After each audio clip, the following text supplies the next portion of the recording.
Emily Carter was the picture-perfect bride. A successful woman, deeply in love, standing on the edge of a fairy tale wedding inside one of New York's most prestigious cathedrals. But the night before she was set to walk down the aisle, she overheard her fiancé, the wealthy and charming Jason Bennett, mocking her to his friends, calling her a temporary investment. That single moment shattered everything. What followed wasn't heartbreak. It was a calculated takedown. Emily didn't run. She showed up in her dress not to say, "I do," but to expose a man, destroy a dynasty, and ignite a corporate reckoning that would shake the city's elite to its core. This is not just a story of betrayal. It's about justice, strength, and the courage to choose truth when it costs everything. You're watching this from wherever you are in the world, but trust us, you won't be looking away.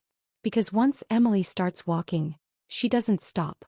The Four Grand Hotel stood tall against the night sky, its lights glowing softly like promises waiting to be fulfilled.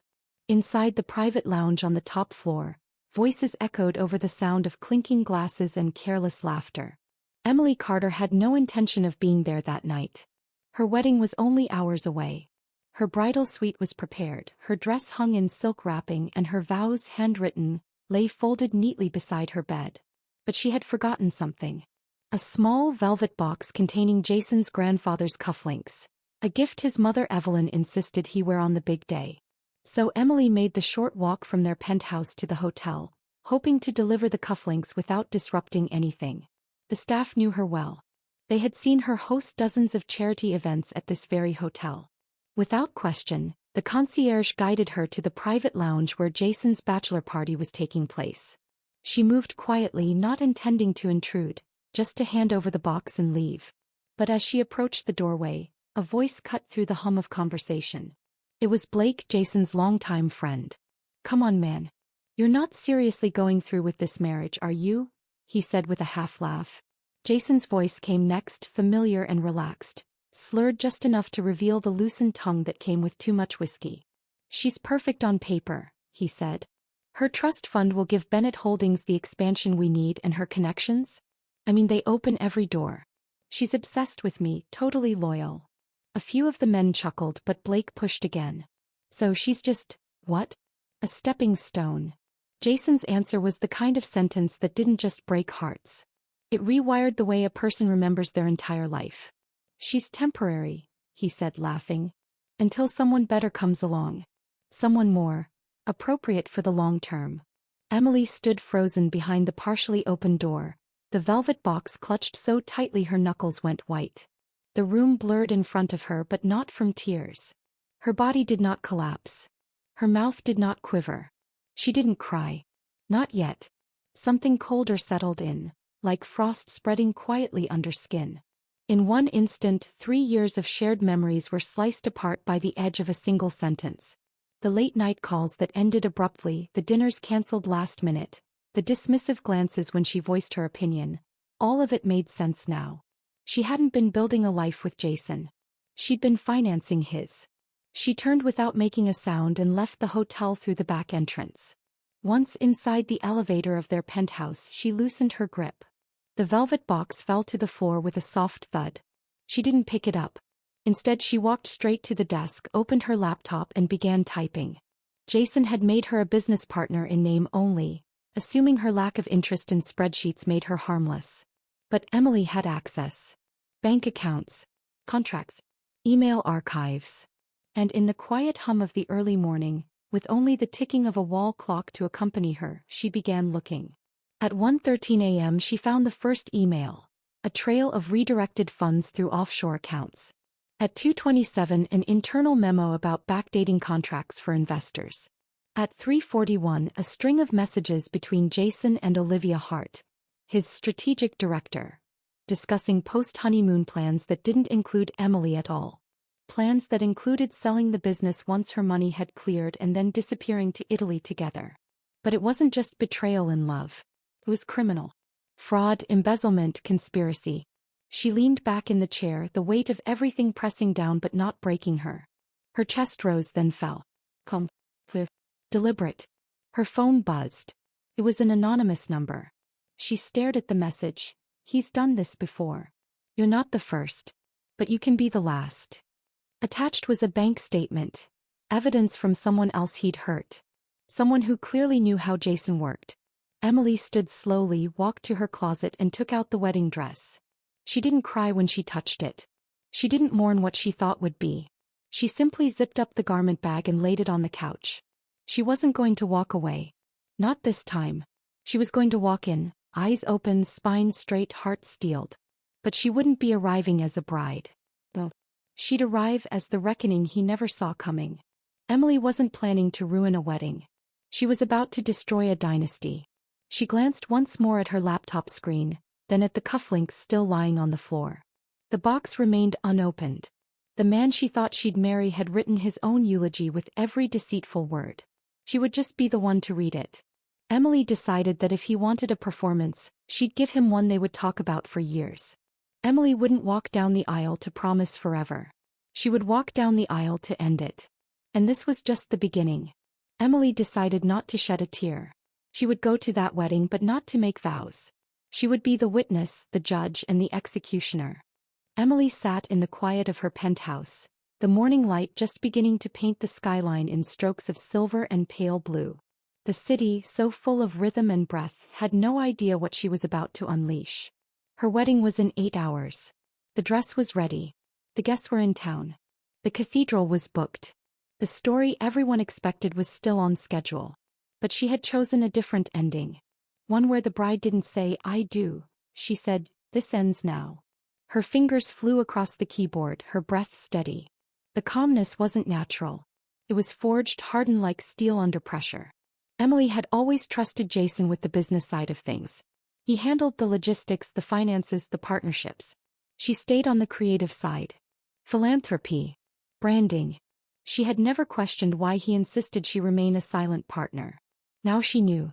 She had administrative access to the company's backend, something he had never thought she would use. She entered the portal, reset the password security layer, and dug into internal records. Everything was cleaner than expected, almost too perfect. That was her first clue. Jason hadn't just hidden things. He'd planned for the possibility of someone looking. But not her. She called Liam Collins, a former junior analyst at Bennett Holdings who had resigned suddenly 2 years earlier. He'd once hinted at financial discrepancies, but Jason brushed it off, claiming Liam had misread a spreadsheet. Liam picked up on the first ring. "Emily." His voice held a tight urgency. "I was wondering when you'd call." She didn't waste time. "I need everything you never deleted. Now."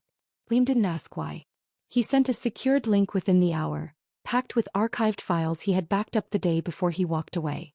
What Emily found confirmed her worst fears, and opened a door she hadn't considered before. It wasn't just the affair. It wasn't even the theft. It was the structure of the entire operation. Layered shell companies, diverted pension funds, offshore accounts set up using a foundation Emily had once thought was for children's scholarships. And all of it under her name.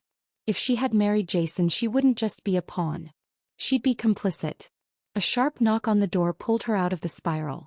It was Rachel, her closest friend since college and one of her bridesmaids. Rachel knew nothing yet. No one did. "You haven't slept," Rachel said, eyeing the coffee pot and the untouched toast. "Everything okay?" Emily nodded, a practiced smile curling her lips.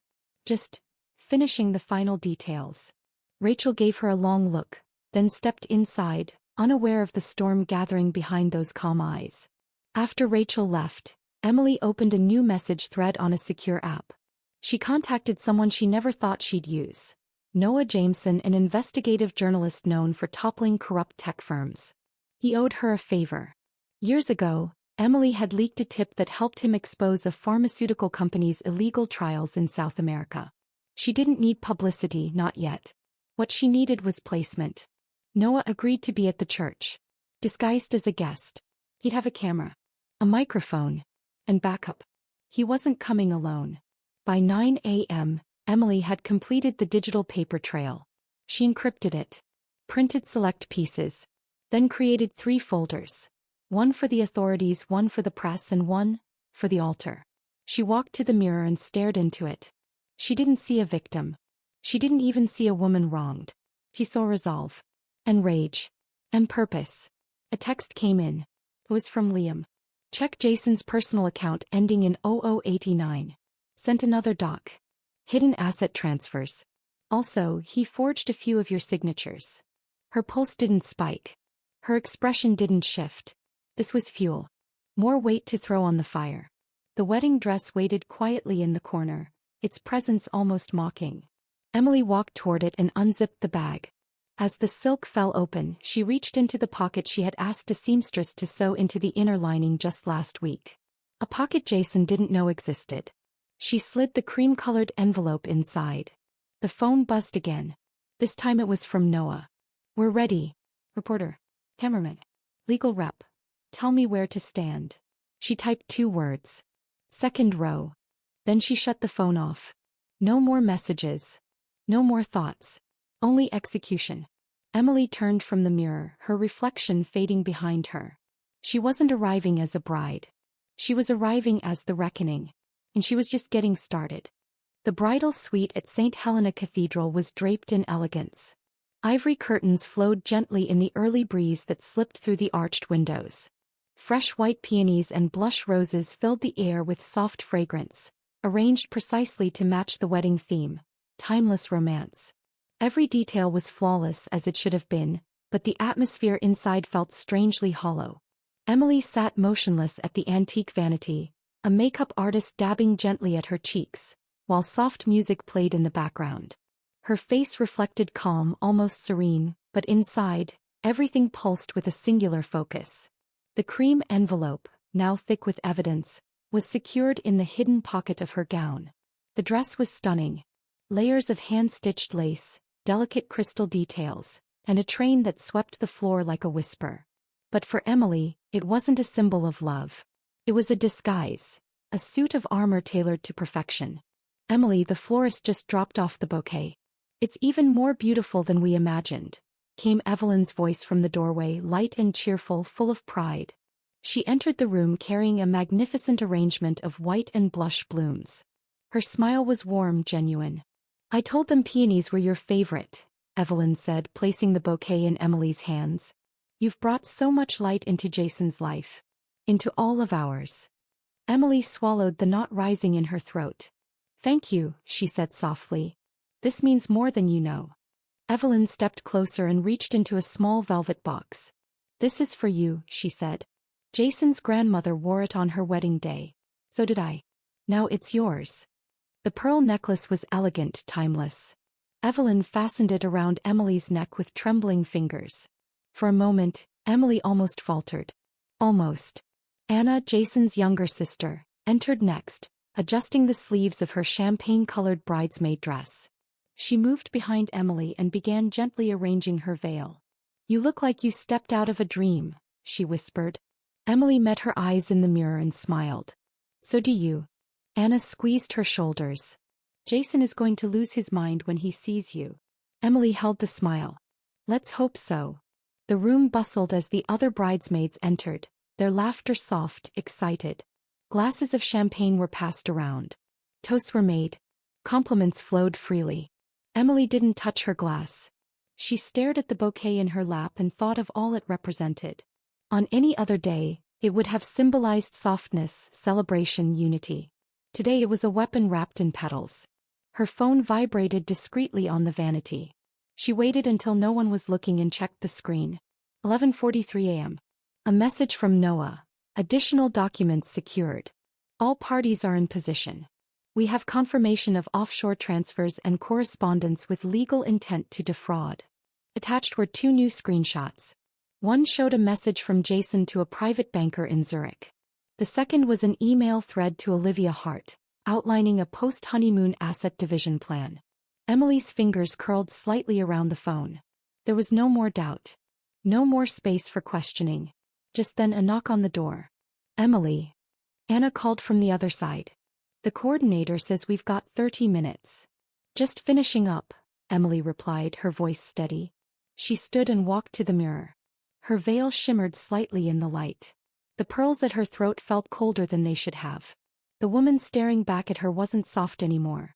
She wasn't naive. This was a different kind of bride. One who wore red lipstick like war paint. One who had already buried the fantasy and now stood in truth.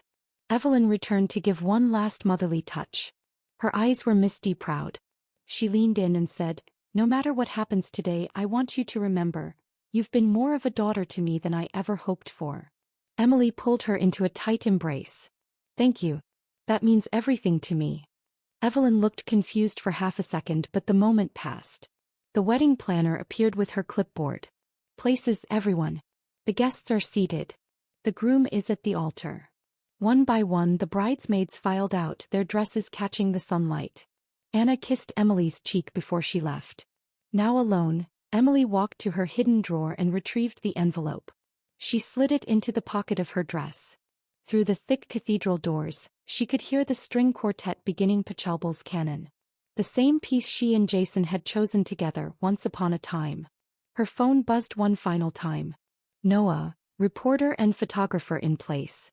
Business partners confirmed present. SEC contact on standby. Emily deleted the message.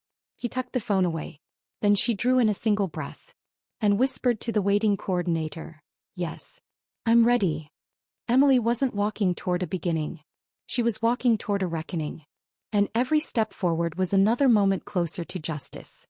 The cathedral doors stood tall before her, etched with history and lined in gold leaf.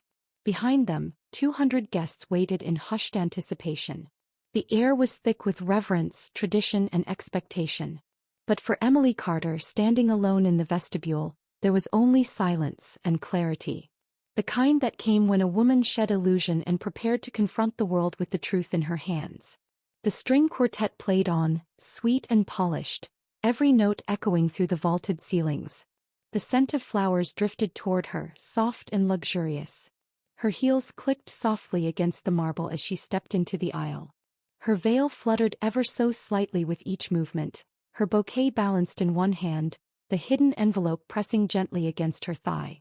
As she entered, the congregation rose to their feet. All eyes turned toward her. Gasps whispered through the pews. He heard none of it. Each footstep fell with precision. Measured. Final. Jason Bennett stood at the altar, straight-backed and beaming. His tuxedo was tailored to perfection. His smile radiated confidence, ease, and practiced charm. He looked like a man in control of every detail. 3 steps in, Emily saw Blake seated in the front row. His smirk faltered when their eyes met. Something in her expression made his shoulders stiffen. 2 steps later she spotted Olivia Hart, sitting among Jason's executives, dressed in a navy sheath that probably cost more than most people's rent. Olivia shifted subtly in her seat as Emily's gaze locked onto her. There was recognition there. And fear. The envelope tapped softly against Emily's hip as she moved forward. 1 step from the altar, Jason extended his hand toward her. "You look incredible," he whispered. Emily didn't take his hand. She stepped slightly to the side. The priest opened his book and prepared to speak. Emily turned away from Jason and faced the guests instead. The hush in the room deepened. She reached into her dress and pulled out the envelope. The sound of the seal tearing was louder than it should have been in such a sacred space. Before the priest could utter a word, Emily spoke, clear, even, unshaken. "Before we begin," she said, "I'd like to share some readings. Not from scripture but from something just as revealing." There was a pause. Confused glances. Murmurs. She unfolded the first document. "This is an email from Jason Bennett to Olivia Hart, dated 6 weeks ago, while we were planning this ceremony." She looked up and read aloud. "Once the trust fund transfer goes through and the merger is secured, we'll proceed with our original plan. Emily suspects nothing." Gasps. Shuffling. One woman put her hand to her chest. Jason stepped forward, his voice tight. "Emily. Sup. We can talk about this." She stepped away from him. Firm. Moving. She continued, lifting another sheet. "There's more," she said. "Shall I read about the offshore accounts?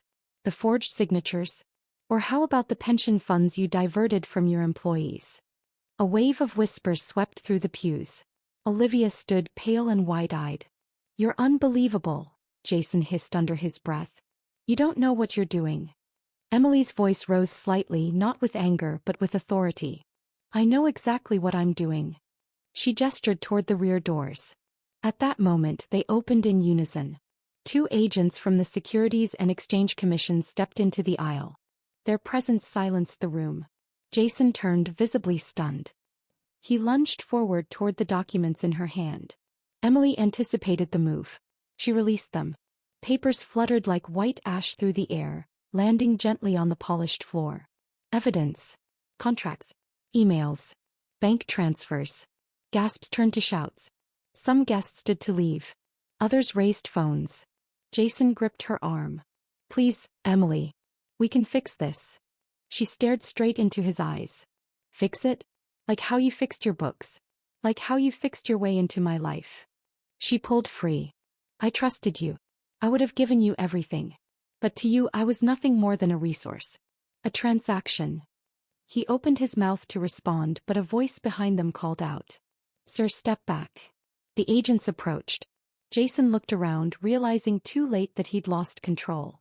The smile vanished. The polish cracked. I did love you, he muttered. In my own way. Emily stepped closer, her voice low. Your way was never going to be enough. Consider this my wedding gift, the truth. He didn't move again. As the agents took his arms and began to lead him away, the congregation stared in stunned silence. Some cried. Some filmed. Some simply looked down, unsure where to look. Emily remained standing alone in the center of the aisle. Behind her, everything crumbled. Ahead of her, light, air, space. She turned and began the slow walk back down the aisle.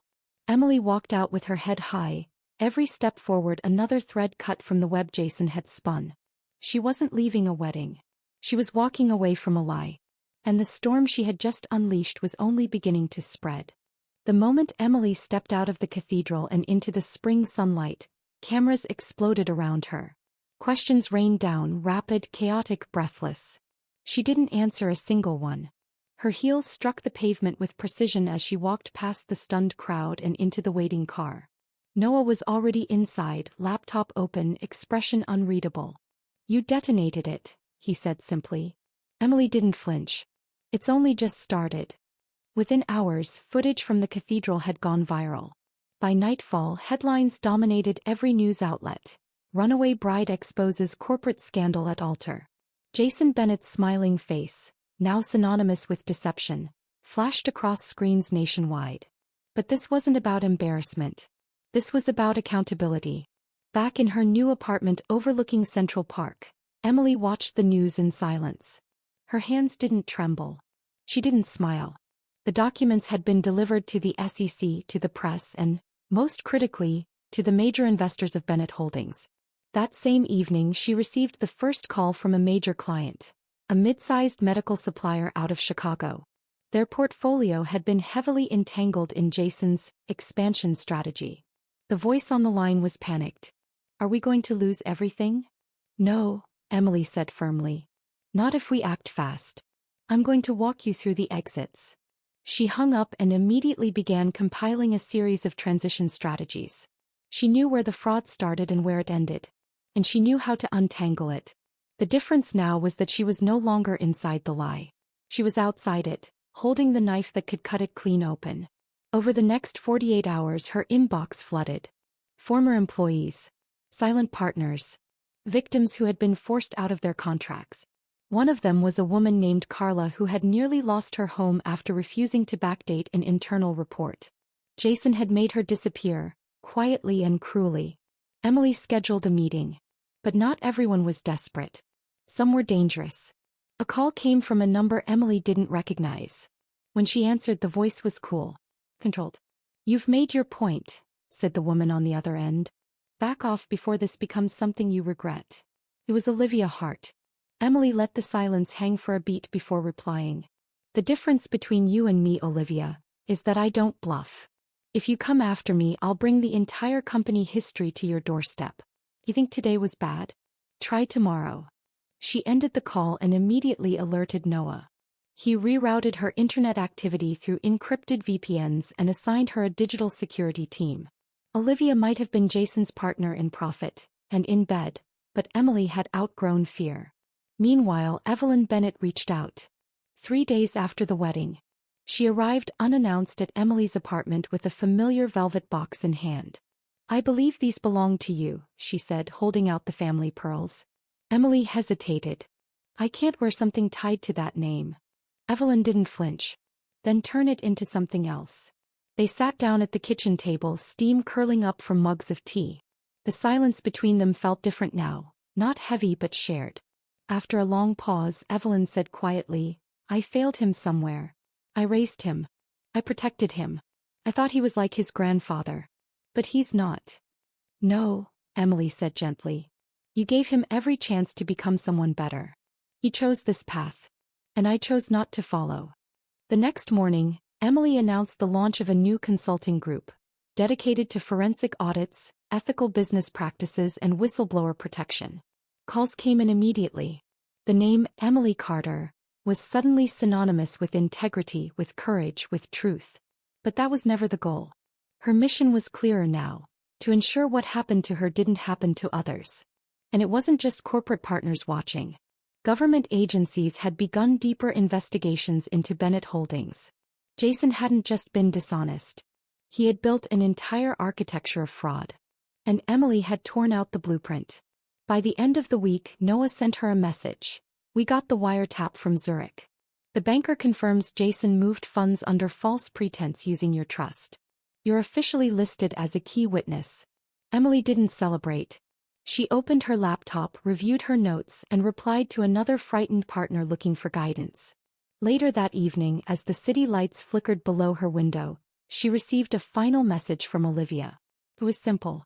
Just one word: mistake. Emily typed her response slowly. No. Correction. She hit send. Emily had walked away from a marriage, but what she walked into was something far more powerful. A movement. The headlines would fade. The cameras would turn. But the storm she had sparked was still moving, spreading across boardrooms and balance sheets. And she wasn't done yet.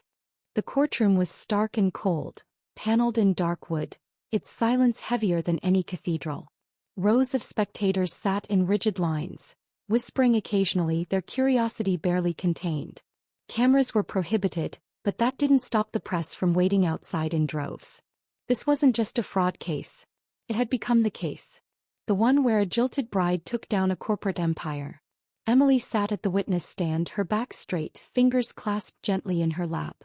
Across from her, Jason Bennett sat at the defense table, dressed in a suit that no longer carried its usual power. He was thinner, his face drawn and pale. But his eyes remained locked on her, searching, perhaps for a crack, a shift, anything that suggested she might still flinch. He never did. The prosecutor, a composed woman named Teresa Lynn, asked questions with surgical precision. Ms. Carter, can you describe what prompted you to review Mr. Bennett's financial records? Emily's voice was calm, every word deliberate. I overheard him at his bachelor party. He said I was a temporary asset. That once my trust fund transferred, he would move on. A murmur rippled through the courtroom. Did you have any prior suspicion? She paused. Not enough to question him. But in hindsight, the late nights, the cancelled plans, the subtle control. It had all been there. Teresa nodded. And what did you find? Emily reached for the folder in front of her.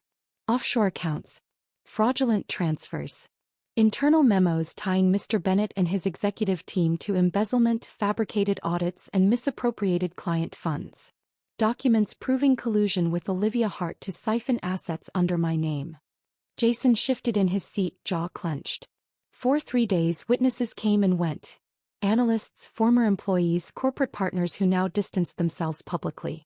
They recounted falsified projections, bribes, threats. One by one, they filled in the puzzle Emily had first cracked open with a single email. But it was the day Evelyn Bennett took the stand that the entire courtroom changed. She entered with quiet dignity, dressed in black, her posture upright. The moment she raised her hand and swore the oath, the silence became reverent. Please state your relation to the defendant, the prosecutor asked. Evelyn looked straight ahead. I'm his mother. And can you tell us, Mrs. Bennett, what role, if any, you played in the company's leadership? I was a board member for over 20 years, she said. Until I resigned 2 days after the wedding. The defense objected, but the judge allowed the line of questioning. Did you know about the fraud? Her voice didn't tremble. No, but I should have. I trusted my son too much. Would you say you still trust him? Pause. No. Jason looked up sharply, the blow visible on his face. I love my son, Evelyn continued. But the truth must stand above blood. What he did hurt people, families, employees, investors. And it nearly destroyed a woman who only ever gave him loyalty. The courtroom held its breath. Jason's facade cracked. For the first time, a flicker of real emotion broke through. The defense tried to regain control, framing Emily as vengeful, suggesting her exposure of the scandal was motivated by humiliation. But the evidence was too detailed. The paper trail spoke louder than emotion ever could. Olivia Hart took the stand next. Her testimony was a mix of denial and carefully worded half-truths. But under pressure, her story unraveled. She admitted to knowledge of the financial manipulation. She described boardroom conversations about leveraging Emily's wealth. She claimed Jason had promised her they'd run the company together. Once the trust fund girl was no longer needed. The final day arrived under a gray sky. The courtroom was packed. Emily sat beside Evelyn and Anna, whose face was tight with restrained pain. The jury entered, their expressions unreadable. On the charges of securities fraud, embezzlement and conspiracy, the foreperson said, "We find the defendant, Jason Bennett, guilty on all counts." There was no applause. Just the collective weight of justice finally landing. The judge delivered the sentence. 15 years, no possibility of early parole. Jason remained still. As the bailiff approached, he looked over at Emily one last time. His eyes weren't cold anymore. Just empty. He mouthed something she couldn't hear. But it didn't matter. As he was led away, Olivia turned to avoid Emily's gaze. She wouldn't face her. Later, outside the courthouse, reporters pushed forward. Evelyn stepped up to the microphones, flanked by Emily and Anna. The Bennett family has always claimed to value integrity, she said. Today that value was upheld even when it came at great personal cost. We thank the court for restoring what was nearly lost, truth. That night they gathered in Evelyn's home, not to mourn but to close a chapter. Anna uncorked a bottle of champagne, the same vintage meant for the wedding. To truth, she said, raising her glass, and to the sister I almost had who turned out to be more family than my own brother. Emily met their eyes, steady and calm. She had exposed every lie and in doing so found something far more enduring than vengeance, clarity. But even now, just when the dust seemed to settle, a new message arrived. Jason wanted to see her. One last conversation. One final piece of a puzzle she didn't realize was still missing. The prison was nothing like the spaces where Emily and Jason had once lived their lives. No glass chandeliers. No hand-stitched rugs or tailored suits. Just concrete, fluorescent lights and the low hum of quiet tension. The visiting room was lined with metal tables and plastic chairs bolted to the floor. A single guard stood near the door, arms crossed, eyes alert. Everything in the room was built to withstand wear and time. Much like Emily had become. She sat at the far end of the room, her coat folded neatly over her lap. She had almost said no to the meeting. Evelyn had warned her not to go. But something had kept her from deleting the request. Closure perhaps. Or curiosity. Maybe, despite everything, she needed to see what remained of the man she once thought she loved. Jason entered with a shuffle, wearing the standard issue orange jumpsuit. His face had thinned. The smug confidence that once clung to him like cologne had vanished. He looked tired. Older. Stripped of the armor he had worn for years. He sat down slowly, folding his hands together. His fingers twitched slightly as he looked across the table. "Emily," he said, his voice lower, rougher. She nodded once. "Jason." He took a breath. "Thank you for coming." She didn't reply. Silence was safer than empathy. "I've had a lot of time to think," he began. 18 months in here will do that to you." She waited. "I used to believe I was always the smartest person in the room. That I could manipulate my way through anything. By cheat charm. And it worked for a while. Until you." His gaze held hers, not with the old intensity meant to overpower, but with something closer to recognition. "I didn't ask you here to beg," he said. "I know I don't deserve forgiveness." Emily tilted her head slightly. "Then what do you want?" "To tell the truth," he answered, quiet. "For once." He looked down at his hands. "I did love you," he said. In my own way. Twisted. Selfish. But I did. She inhaled, sharp and short. But I loved control more. Power. I saw you as the key to what I wanted, and I justified every lie because I believed the end would make it all worth it. He looked up again. But I was wrong. Emily leaned forward, her voice low and even. Do you know what the worst part was? She asked. It wasn't the betrayal. It wasn't finding out you were using me. It was realizing that somewhere deep down I had known. I saw it in the way you dismissed my ideas. In how you silenced me with compliments. And I ignored it because I wanted to believe in you. Jason closed his eyes briefly, then nodded. I can't take any of that back. But I've changed. She studied him for a long moment. Change doesn't erase consequences. I know, he said quickly. But it makes them mean something. He reached into the inside pocket of his prison jacket and pulled out a folded sheet of paper. The guard stepped forward but paused when Jason held it out to Emily without resistance. I write letters to inmates here. Younger guys. First-time offenders. I tell them what I did. What I lost. I use your name. She didn't take the letter. I tell them that the woman who exposed me didn't do it out of revenge. She did it out of courage. Because someone had to say no. Emily kept her expression still. Her heart beat with quiet fury and tired grief, but she didn't let it show. Are you asking for forgiveness, Jason? No, he said. I'm asking you to know that you were right. She stood slowly, placing her hands on the table. Forgiveness isn't something I give to make others feel better. It's something I give to set myself free. He nodded, understanding. She turned to leave, but his voice stopped her one last time. That night, before the wedding, when you heard me, was that the first moment you knew? She paused, then turned back, her face calm. No, she said. It was the first time I admitted it to myself. Outside the air was cool, clean. The sun peeked out from behind a long stretch of gray. Emily inhaled deeply, her chest rising with something that wasn't sadness or regret, but release. Diana was waiting in the parking lot, standing beside her car, arms crossed. She didn't speak, just opened the passenger door. As Emily slid inside, Diana looked at her carefully. Are you okay? Emily turned her face to the window, watching the prison grow smaller in the distance. Yes, she said quietly. I really am. The visit hadn't changed Jason. It hadn't undone the lies. But it had shown Emily something deeper. Her power had never come from exposing him. Came from walking away and meaning it. And though his sentence would last 13 more years, Emily was already free.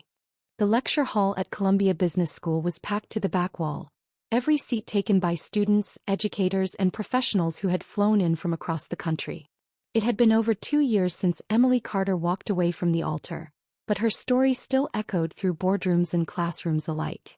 She stood at the front of the auditorium, not in white silk but in a crisp black blazer. Her voice carried with clarity, her words chosen not for drama but for purpose. People ask me all the time if I regret walking away from my wedding, she said. If I wish things had turned out differently. She paused. The room held still. And I always tell them the same thing. I don't regret anything. Because when you walk away from a lie, you make space for something real. Applause rose, measured and respectful. She nodded, then continued her presentation. A talk about ethical reform, corporate accountability, and how silence protects corruption. She didn't need to mention Jason by name anymore. The story had already become case study, curriculum, even folklore in some business circles. Afterward, she stepped down from the podium and walked to the networking reception set up in the university garden. Light chatter hummed around her as she accepted handshakes and quiet thank yous. She had become something no one could have predicted that day in the cathedral. Not a victim. Not a symbol. But a leader. One who rebuilt from ash and told others how to avoid the fire. Among the crowd was Marcus Chin, professor of corporate ethics at Stanford, now visiting faculty at Columbia. He approached with the same steady energy that had drawn her to him in the first place. You speak with more weight than most CEOs, he said, smiling. Emily smiled back easily. That's because I didn't read about the consequences. I lived them. They walked together toward the far end of the garden, away from the crowds, where the sunlight filtered through the trees and the air was quiet. Their partnership had begun academically, co-writing a curriculum that was now being piloted at 5 major business schools. But over time their late-night calls turned into long dinners, their notes exchanged with more care. Slowly, cautiously, something new had begun to take root. He never pushed her. Never rushed. And in that space, Emily found something unexpected. Not romance. Not rescue. But respect. She told him her full story one rainy night over tea in Greenwich Village. Every detail. Every scar. When she finished, Marcus simply said, "Thank you for trusting me. That couldn't have been easy." And that was it. No savior. No agenda. Just someone willing to sit with the weight of her truth without trying to fix it. That spring, they launched an initiative through the foundation. A scholarship program for whistleblowers seeking to rebuild their careers. They called it the Restoration Grant. Not to erase what had been done, but to honor the courage it took to stand up and speak. Later that year, Emily found herself back at the Grand Hotel, not as a guest or bride, but as the keynote speaker at a summit on ethical investment. The irony was not lost on her. As she stood on the same floor where she had once overheard Jason's betrayal, she looked out at a new generation of executives, and her words landed with quiet gravity. "The greatest threat to an organization isn't always fraud," she said. "Sometimes it's the unwillingness to confront it." In the front row, Marcus watched her with the same quiet pride Diana and Anna now carried. A family had grown around her, not from obligation but choice. One rebuilt on truth. Later that evening, as the gala lights dimmed and music played, Marcus pulled her into a slow dance. There was no proposal, no announcement. Just a look. A quiet acknowledgement between two people who understood what it meant to begin again. "You ever think about what might have happened?" Marcus asked softly, "if you hadn't overheard that conversation?" Emily looked around at the room. At the students she had mentored. At the leaders she had helped steer. At the mission she had built from ruin. "I think that moment didn't change my destiny," she said. "It revealed it." The music swelled, and they swayed together under a chandelier that had once borne witness to deception. Now it shone down on something far more enduring: honesty. The next day, Emily sat at her desk, sunlight pouring across a stack of case files. On top sat a framed photo of her, Diana and Anna at the opening of the foundation's new center. Beside it, a velvet box. The Montgomery pearls. Not worn anymore but kept as a reminder. Not of betrayal but of transformation. Then came the letter. A simple envelope, hand-addressed. Inside was a note from a young woman in Tennessee. "I was engaged to a partner in our firm," it read. "I found discrepancies. He told me to ignore them. But after reading about you I didn't. I reported everything. And I walked away." Emily closed her eyes for a moment and breathed deeply. That was why she had done all of this. Not for revenge. Not even for justice. But to prove that truth, when chosen again and again, can rebuild what deception tried to destroy. Her wedding had never happened, but in walking away from what was false she had found something better. A life that didn't need a vow to make it real. Only the strength to choose it. And so, Emily's journey didn't end with a wedding. It began with the strength to walk away from one. From betrayal she built purpose. From silence she spoke truth. And from ruin she created something lasting, something real. Her story reminds us that sometimes, the most powerful choice we can make isn't staying. It's leaving. Not to escape but to rebuild on solid ground. Because love without respect is hollow and power without integrity always collapses. What about you? Have you ever faced a moment when walking away was the bravest thing you could do? If this story moved you, inspired you, or made you think differently about trust and resilience, don't forget to like, share, and subscribe to our channel for more powerful stories just like this one.